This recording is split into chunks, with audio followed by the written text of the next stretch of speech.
Hi everyone, Brian Castle here from restaurantengine.com, and in this series of videos I'm going to talk to you about the costs of starting a restaurant website. So if you're opening a restaurant, or if you have a restaurant already, one of the key components to your marketing plan should be to set a budget for your restaurant website design. And that's what I'll be talking to you about here today. Now, when it comes to the costs of starting a restaurant website, or any website for that matter, there are basically two important factors that you need to think about. And those two things are the upfront costs of the design of your website and the ongoing costs of maintaining your website and keeping it updated. Now in the next two videos, we're going to dig deeper into each of these two factors.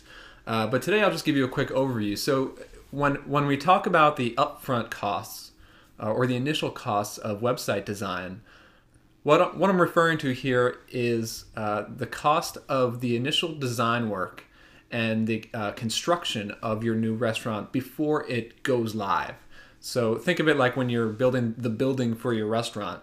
You need to have an interior designer come in, or a construction crew to get everything built and renovated the way you want it before you actually invite visitors and customers into your restaurant. So that's what the upfront costs of having a website designed and built involve. And the ongoing costs, those involve everything that happens after your website goes live and public to the world. So that involves the cost of maintaining your website, keeping it updated, making changes to the design, adding functionality. So in the next two videos, I'm going to dive deeper into looking at ways to make both sides of the process more efficient and for you to get more return on your investment.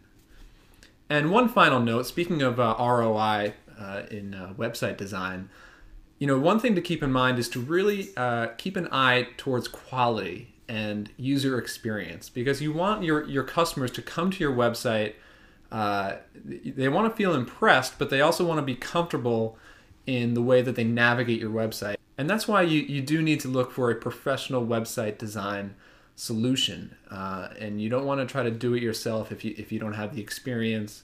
A lot of people kind of go to their neighbor or a nephew who happens to know how to use a computer pretty well, but they don't really know the ins and outs of creating a great website. And that's why you do need something professional. But at the same time, it's important to keep an eye towards costs and getting a solid return on investment. And that's what we'll be talking about in the next two videos. Now, when you're starting a restaurant website, or if you're redesigning the website for your restaurant, the key is to have the right strategy in place. And so that's why I put together the free 2012 Restaurant Website Strategy Guide. In there, I go in depth to show you how you can use your website to attract more customers to your restaurant. The guide is totally free. Just go to restaurantengine.com/guide. Thanks for watching.